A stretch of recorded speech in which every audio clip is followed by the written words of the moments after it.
Shalom.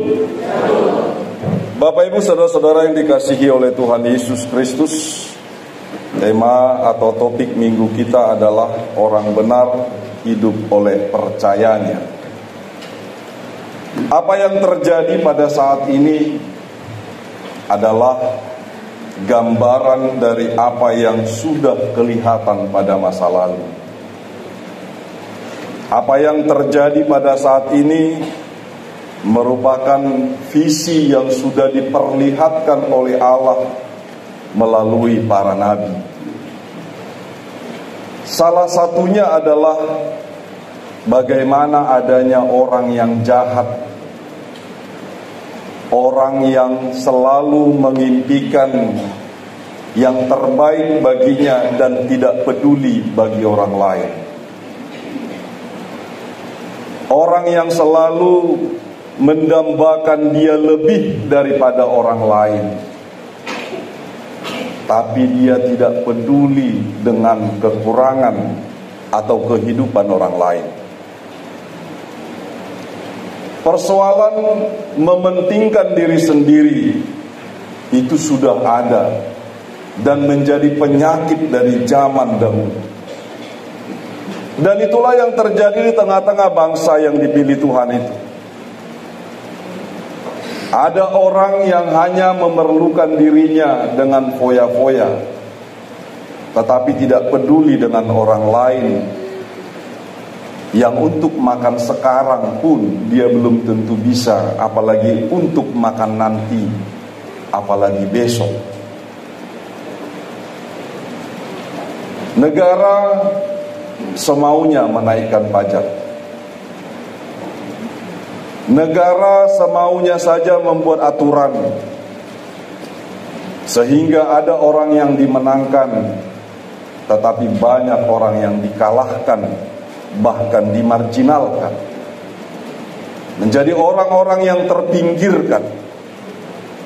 Ketidakadilan itulah yang menjadi realita di dalam kehidupan saat itu dan juga saat ini.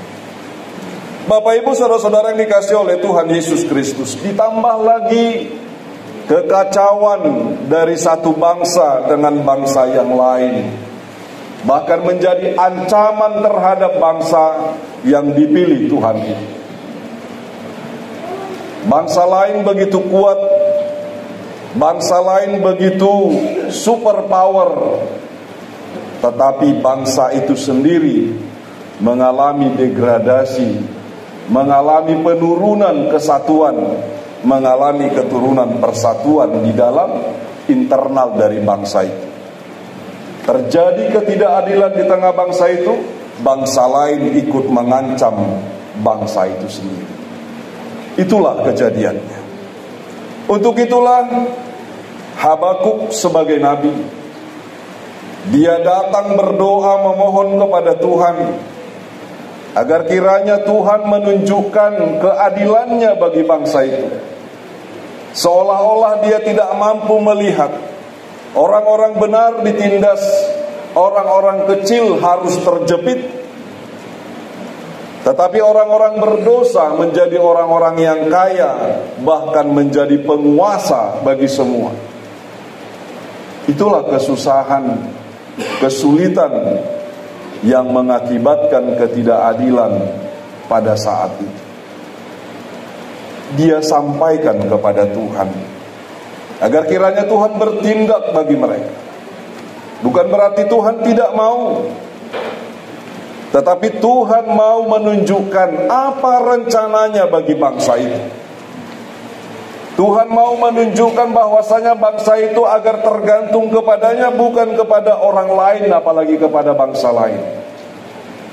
Seperti apa yang terjadi, akhirnya bangsa Israel memohon kekuatan, bantuan perang, bantuan militer, kerjasama dengan bangsa lain untuk menghadapi bangsa lain. Terjadi koalisi dosa, koalisi untuk menghempang kekuatan lain, bahkan menghancurkan yang lain. Kita lihat realitas sekarang. Ya. Bangsa yang disebut yang kuat pada saat itu adalah Babel. Dan sekarang negaranya, kalau kita lihat peta dunia ini, itu adalah salah satunya adalah Iran dan juga Irak, yang sudah mulai meluncurkan 100, hampir 200 pelurunya ke Yerusalem. Bapak, Ibu, saudara-saudara yang dikasihi Tuhan, bangsa Timur Tengah itu bangsa pemasok minyak yang bisa dibilang terbesar di dunia ini. Bahkan ketika ini terjadi, maka semua bangsa akan was-was, bahkan wanti-wanti. Ya, akan terjadi krisis di mana-mana. Makanya hikmat dan kebijaksanaan kiranya Tuhan berikan juga kepada para pemimpin bangsa yang ada di dunia ini, agar mewujudkan kedamaian dan mau mengakui satu sama lain. Itu yang susah. Tetapi biarlah hal yang seolah-olah tidak mungkin, hal yang kemungkinan ini menjadi yang mustahil, itu yang kita sampaikan kepada Tuhan. Karena memang kemampuan kita secara personal bahkan ditutupi dengan tidak adanya relasi kita dengan semua bangsa yang ada di dunia ini melalui bangsa Indonesia. Saya pikir inilah yang perlu kita sampaikan kepada Tuhan, agar biarlah Tuhan yang bertindak. Bapak, Ibu, saudara-saudara yang dikasihi oleh Tuhan Yesus Kristus, apa yang dilakukan oleh hamba? Banyak orang merindukan, aku mau ini, maunya aku lebih baik. Kalau bisa aku sembuh dari penyakitku ini, kalau bisa aku menyelesaikan persoalan-persoalan hidupku, kalau bisa aku menang atas semua pergumulanku. Mari kita belajar dari Habakuk. Apa yang dia lakukan? Yang pertama adalah, aku mau berdiri di tempat pengintaianku dan berdiri tegak di menara. Habakuk sabar. Habakuk menantikan apa yang Tuhan kehendaki, bukan yang dikehendaki dirinya. Kalau kita memiliki kerinduan, memiliki keinginan, cita-cita dan apapun itu, serahkan dan sampaikan kepada Allah, agar Tuhan yang bertindak, agar Tuhan yang melakukan apa yang terbaik bagi kita. Semua kita bisa memikirkan yang baik. Mungkin menurut kita apa yang kita pikirkan adalah yang terbaik. Tetapi yakinlah Bapak Ibu, tidak ada yang lebih mengenal kita daripada Tuhan itu. Bahkan diri kita belum tentu mengenal diri kita. Kita tidak bisa tahu detailnya hidup kita, tetapi Tuhan tahu. Sehelai rambut pun Tuhan tahu. Ada seorang ahli dari Jerman yang dia mau melakukan penelitian berapa banyak sih rambutnya manusia itu, rata-ratanya. Lalu dihitunglah, rambut hitamnya ada 14 ribuan, rambut putihnya itu ada 11 ribuan helai. Itu hitungan rata-ratanya. Bahkan itu bisa berubah per sekian menitnya, atau mungkin per harinya akan berubah. Manusia tidak akan bisa detail memahami itu, tetapi Tuhan tahu. Tuhan tahu itu. Sebegitunya detailnya Allah mengenal kita. Dari setiap sendinya, bahkan pori-pori kita dia tahu. Tapi kita tidak tahu itu. Untuk itu, penyerahan diri kepada Allah, berserah diri di dalam iman dan kepercayaan, itulah yang kita perlukan. Karena kita harus tahu kita memiliki pengharapan di dalam ketidakmampuan kita, di dalam kelemahan kita. Bapak, Ibu, saudara-saudara yang dikasihi oleh Tuhan Yesus Kristus, seorang yang mau mengakui kelemahannya adalah seorang yang mau dipenuhkan dengan banyak hal yang memberkatinya. Tetapi seseorang yang membusungkan dada mengatakan dia sudah lebih daripada apapun, bahkan dia merasakan lebih mampu daripada apapun. Dia hanya begitu saja. Saya salah satu penganut Descartes yang mengatakan cogito ergo sum, ya, yang mengatakan bahwasanya kita harus mengakui bahwa yang kita ketahui adalah yang tidak ada. Ya. Kita harus mengatakan bahwasanya seperti apa yang dikatakan oleh Descartes itu. Aku mengetahui semua apa yang tidak aku ketahui. Ya, yang aku ketahui hanyalah aku tidak mengetahui apa-apa. Ya. Bukan dibicarakan satu, dia lebih tahu, padahal dia lebih keliru. Hati-hati, tidak usah dulu berbuat suara dengan itu. Ya. Tahan dulu diri, sabar. Tapi orang sabar itu bukanlah orang yang pasif. Lihatlah, Habakuk sendiri berdiri tegak di menara.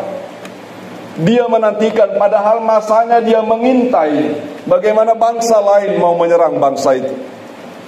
Tapi dia berdiri tegak, dia tidak sembunyi, dia berani, dia pastikan bahwasanya Allah akan menolong. Dia tidak ragu-ragu. Apapun kerinduan kita, jangan kalah, jangan takluk, jangan lemah, tapi siap siagalah, bersiaplah menerima apa yang Tuhan akan berikan kepada kita. Apa yang dilakukan melalui kesabaran Habakuk itu, Tuhan menjawabnya, Tuhan mendengarkan pengaduannya, dan Tuhan meresponnya dengan baik. Walau Habakuk kadang tidak mengerti bahwasanya yang diberikan Tuhan tidak sebagaimana apa yang dia impikan. Apa kata Tuhan? Tuliskanlah penglihatan itu dan ukirkanlah itu pada loh-loh, supaya orang sambil lalu dapat membacanya. Apa yang disampaikan Allah itu, itulah yang seharusnya dia torehkan, dia tuliskan, dia ukirkan, dia tunjukkan. Jangan disembunyikan, tetapi harus ditunjukkan. Untuk itu semua firman Allah, ya, menjadi orang yang benar, menjadi orang yang percaya, kita harus ingat, kita harus selalu mengisi hidup kita dengan firman Tuhan. Sebab di dalam firman Tuhanlah kebenaran sejati. Karena kebenaran sejati hanya Tuhan, tidak ada yang lain. Bahkan dengan firman Tuhanlah kita mau diperbaiki. Makanya letakkan dia di tempat yang paling kuat di dalam diri kita. Ya, loh-loh batu, tempatkan dia pada tempat yang paling kuat. Jangan tempatkan dia di tempat yang lemah, di otak. Jangan. Itu bisa lemah. Di mana? Di mana ketika orang tidak sadar pun dia mengetahui ada firman Tuhan yang ada di dalam dirinya. Pernah melihat orang yang tidak sadar, Bapak Ibu? Pernah melihat orang yang tidak sadar? Tetapi tanpa sadar dia mengungkapkan sesuatu. Ketika dia mengungkapkan sesuatu itu, berarti itu berasal dari tempat yang kuat, yang tidak bisa dirubah dengan kelemahan fisiknya, yang tidak bisa digoyahkan oleh keadaan apapun. Apa itu? Hatinya, loh hatinya, ya, di dalam yang paling dalam. Kalau ilmu psikologinya mengatakan itu ada di paling yang paling mendasar dari semua rasa, ya, dari semua insting, itu yang paling mendasarnya. Makanya dikatakan atau disebutkan itu adalah area ketidaksadaran, tetapi yang paling sadar, yang paling kuat. Ya. Makanya ketika orang sudah hidup bersama-sama dengan firman Tuhan, dia akan menghidupinya, bukan hanya mengetahuinya, Ya. Orang yang hidup bersama-sama dengan Tuhan, berjalan dengan Tuhan, dia akan menunjukkannya di dalam kehidupannya. Jadi tidak hanya sebatas kata-kata atau hanya omongan dan berita, tetapi ini adalah kenyataan yang menunjukkan, mewujudkan firman Tuhan menjadi realita. Bapak Ibu saudara-saudara yang dikasihi oleh Tuhan Yesus Kristus, sebab penglihatan itu masih menanti saatnya. Ya, apa yang harus terjadi itu harus dituliskan, tetapi masih menanti saatnya. Tetapi ia bersegera menuju kesudahannya. Pasti akan terlaksana dengan tidak menipu. Ya. Kalau Tuhan sudah berjanji kepada kita yang begini akan terjadi, yang begitu akan terjadi. Ya. Percayalah bahwasanya ketika engkau percaya kepadaku, kata Tuhan Allah, kata Tuhan Yesus Kristus, maka kita akan hidup sejahtera di tempat sejahtera yang kekal itu. Ya. Kalau itu sudah difirmankan Tuhan, berarti itu akan terjadi.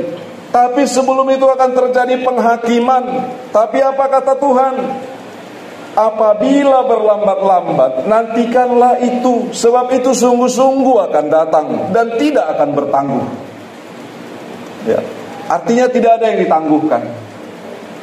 Kalau hukum Allah itu tetap, Allah itu adil, Allah itu kasih, itu jelas. Makanya Yesus harus mati. Makanya Tuhan itu harus mengorbankan dirinya karena besarnya kasihnya atas kita.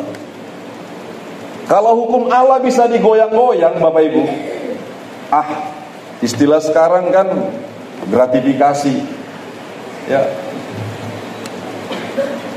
Kalau gratifikasi kan hukumnya kan bisa segini, Pak Hakim. Udahlah. Kalau 10 tahun tuntutannya paling ya 2 tahun lah. Kan bisa. Damai-damai lah kita. Ya, damai-damai lah. Wani piro, ya kan?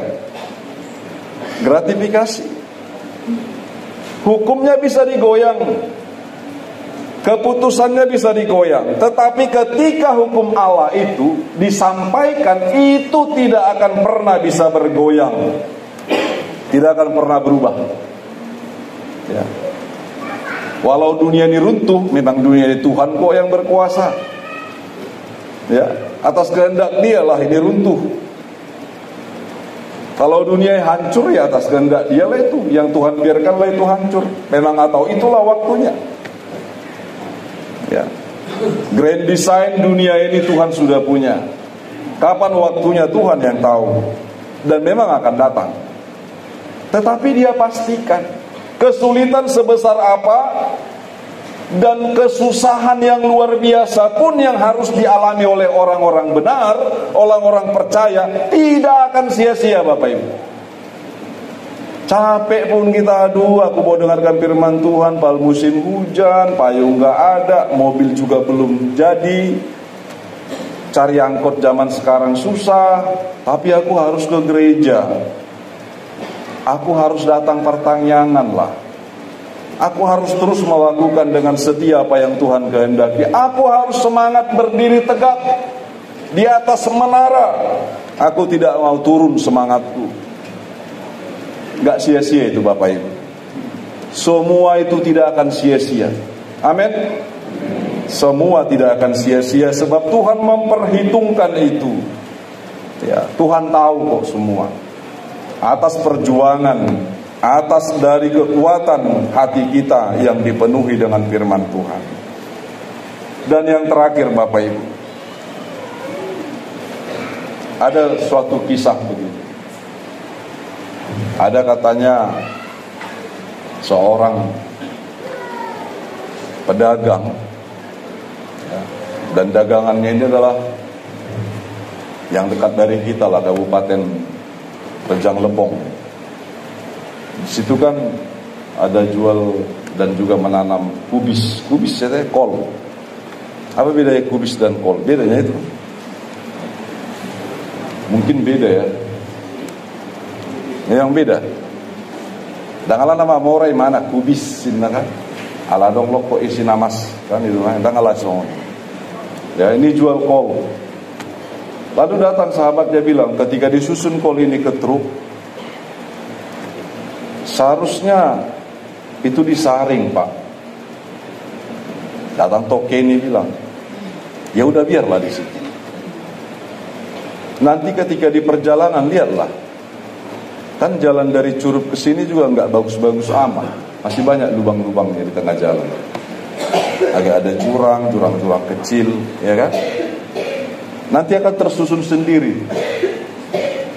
ya, tersusun sendiri. Jadi nggak usah menyusun kol itu pun nggak usah satu di sini, satu di sini, nggak begitu. Ternyata ini masukin aja. Itu adalah bentuk daripada ketika kita menghadapi banyak sekali masalah, banyak sekali persoalan, itu akan membentuk kita.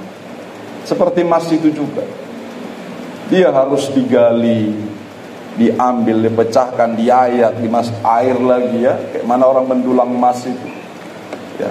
Lalu dia apa lagi? Dimurnikan lagi, dimasukkan kimianya ya. Lalu apa lagi? Dibakar lagi untuk membentuk. Bahkan suhunya harus benar-benar panas ya, untuk membentuk emas itu menjadi emas yang murni, emas yang indah. Jadi proses kesusahan, masalah-masalah yang kita hadapi, jangan dulu kita katakan gak sanggup aku. Tapi katakanlah, adukan kepada Tuhan, suarakan kepada Tuhan melalui doa. Maka kita akan dikuatkan, kita akan dimampukan ya. Untuk itu Bapak Ibu saudara-saudara yang dikasihi oleh Tuhan Yesus Kristus, dan yang terakhir adalah kita mau diberhasilkan, kita mau dibuat selamat, kita mau dihantarkan dalam perjalanan kehidupan ini ke tempat kemenangan. Tidak juara 2, tidak juara 3, tetapi juara 1-nya ya. Seperti apa yang dilakukan oleh seorang dokter yang bernama Dr. Cooper. Pada saat dia menyusun penambahan kamus sebanyak 30.000 kata, dia mengerjakan itu, dibuat perpustakaan mini di rumahnya. Dia tuliskan itu 8 tahun lamanya. Tapi datanglah istrinya ya. Istrinya ini agak-agak mantik lah ya kan. Gara-gara dia mengerjakan kamus ini, aku pun tidak diperhatikan. Harus kurusakkan kamus itu. Masa kamus itu jadi cinta pertamanya, kata istrinya. Pendek cerita, istrinya membakar semua apa yang ditulis oleh Cooper ini. Hangus semua. Tetapi apa kata Cooper?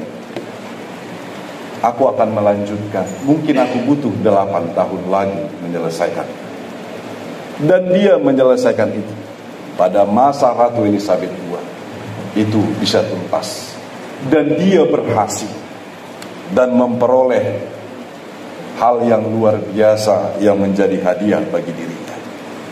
Untuk itu Bapak Ibu, kegagalan belum tentu kita tidak berhasil ya, tetapi kegagalan itu mungkin menunjukkan dan memicu kita agar semakin bekerja keras, semakin sabar, semakin berani, semakin tegak berdiri menuju ke menara yang paling tinggi. Bersama Kristus Yesus kita akan dimenangkan. Sebab orang benar hidup oleh percayanya. Kita percaya di dalam Kristus kepada Tuhan, dan kita percaya bahwasanya Kristuslah